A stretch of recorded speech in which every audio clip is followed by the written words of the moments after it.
For years, we've been told that affirmations are the key to manifestation. But what if they are only scratching the surface? What if the relentless repetition of positive words is actually sabotaging your conscious awakening? The truth is that most affirmations fail because they try to build an illusion on unstable archetypal ground. In this gathering, we're going to unveil why the path of self-knowledge demands more than mere declarations. It demands resonance. We will dive into the profound realm of the collective unconscious, where ancestral patterns, the archetypes, silently govern your reality.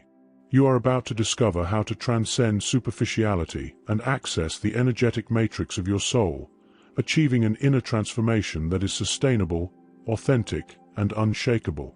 This is the journey to go beyond affirmations, the archetypal path to resonance.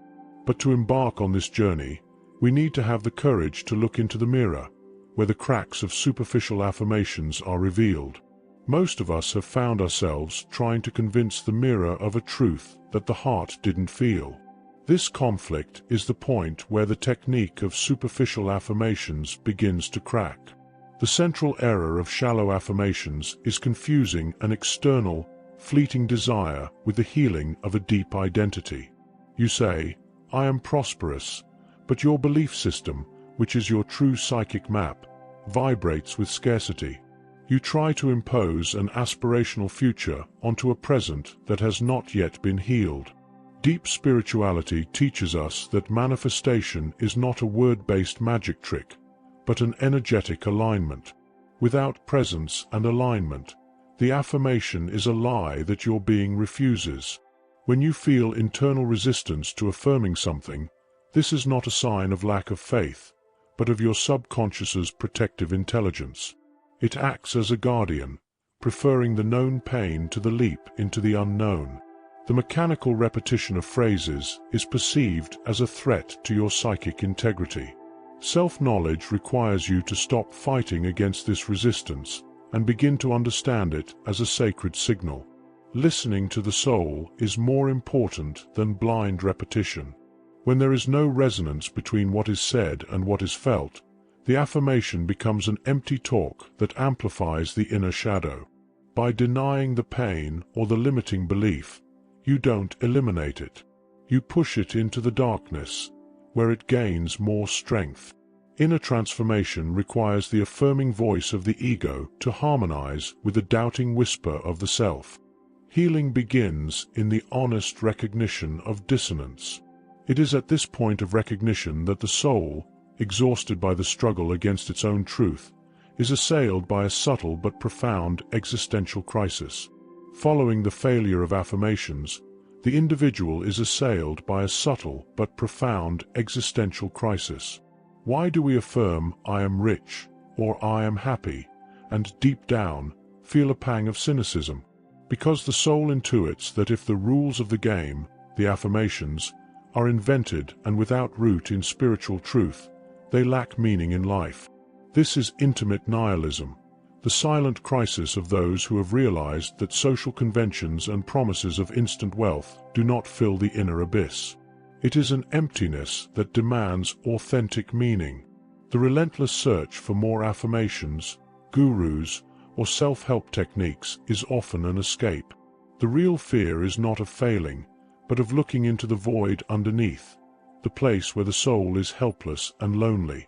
The contemplation of this abyss is terrifying, but it is there, in the inner silence and honest surrender, that the archetypal path, the deep engine of the soul, is revealed. The silent crisis is not an end.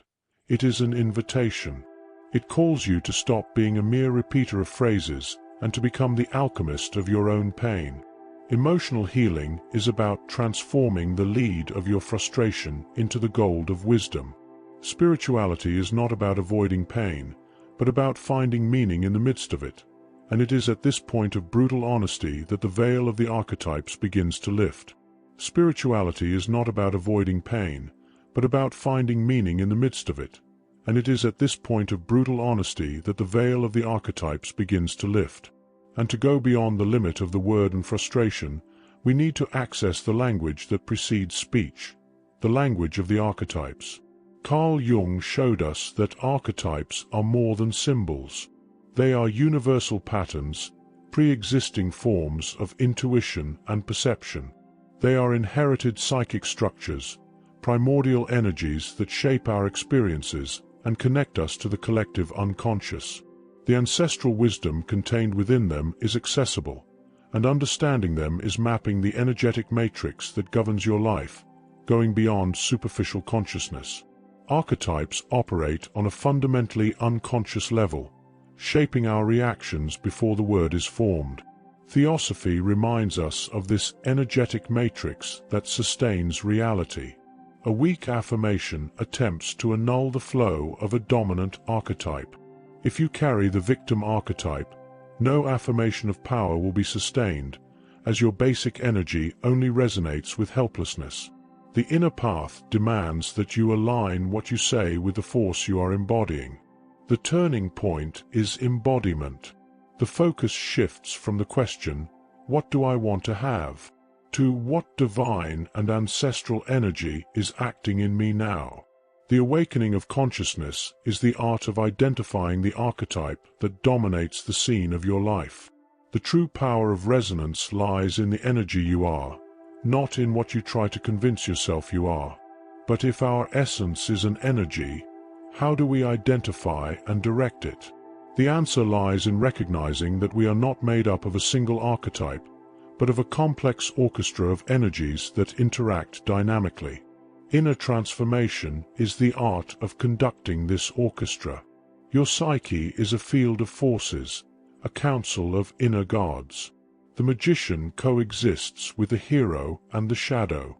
Self-knowledge requires you to map the archetypal influences that dictate your moods and your decisions. The first step is honest recognition. Who takes control when you are stressed, when you feel loved, or when you need wisdom? Where do you start looking for your archetypes? Look at your patterns of crisis and attraction. Those attitudes that repeat in moments of pain, the challenges you attract. These are the energetic trails. Instead of running away from these patterns, do a contemplation exercise. What ancestral force is acting in me now? What is my fear trying to protect? Reflective writing, describing the energy you feel you are, and not what you think you should be, is a powerful tool. Psychic health is not about cancelling out negative archetypes, but rather integrating and harmonizing them. The hero needs the wisdom of the sage not to act recklessly. The lover needs the structure of the ruler not to get lost in fantasy. The inner path is to recognize this dynamic interaction, transforming tension into creation. Reconnection with your totality is the key. Reconnection with your totality is the key.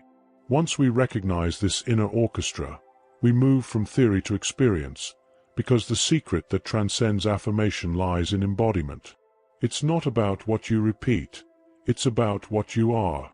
Archetypal embodiment is an act of alignment. It is no longer about repeating, "I am a leader," but about aligning thoughts, emotions, and actions with the energy of the ruler. This is living the archetypal quality in your daily life, making the energy visible through your choices and your presence. Your spiritual truth manifests through your body and your action in the world. Observe the people you admire. They don't repeat the phrase, "I am strong." They are the strength. The successful entrepreneur doesn't affirm that he has money. He embodies the archetype of the magician in his knowledge and the warrior in his strategy. Their inner transformation occurred when the subconscious identity aligned with the archetypal energy. Your body becomes the temple, and your life, the ritual. If you seek the wisdom of the sage, embody the pause before answering, the silence before acting. If you seek fluidity, stop forcing results and observe the rhythm of nature. Kindness to the present moment becomes the practice of allowing the archetype to manifest through you. Listening to the soul guides you to the correct action.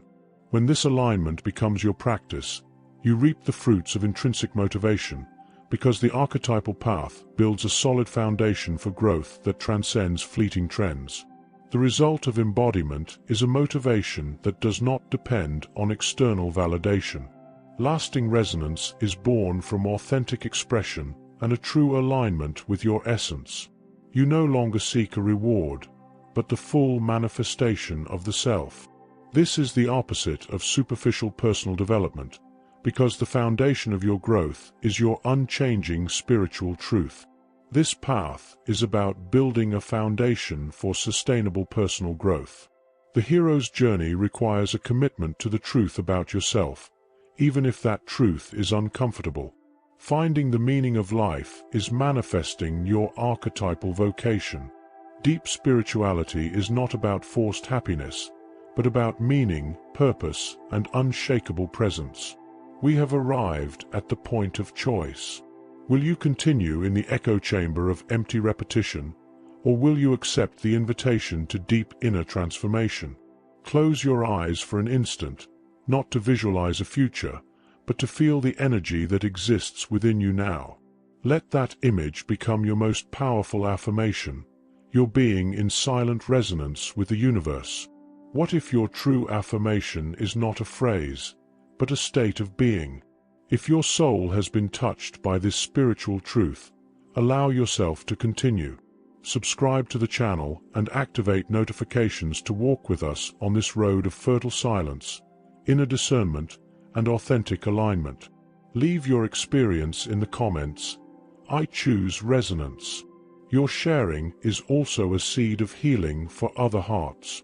May your path be one of lasting peace and genuine presence. And if you are looking for a safe harbor to nurture this newly lit flame and find those who walk at the same frequency, our community is the sanctuary where fertile silence is shared and deepened. And to continue expanding your sanctuary of clarity, we suggest the video in the card. May it be a breath of air, peace and light.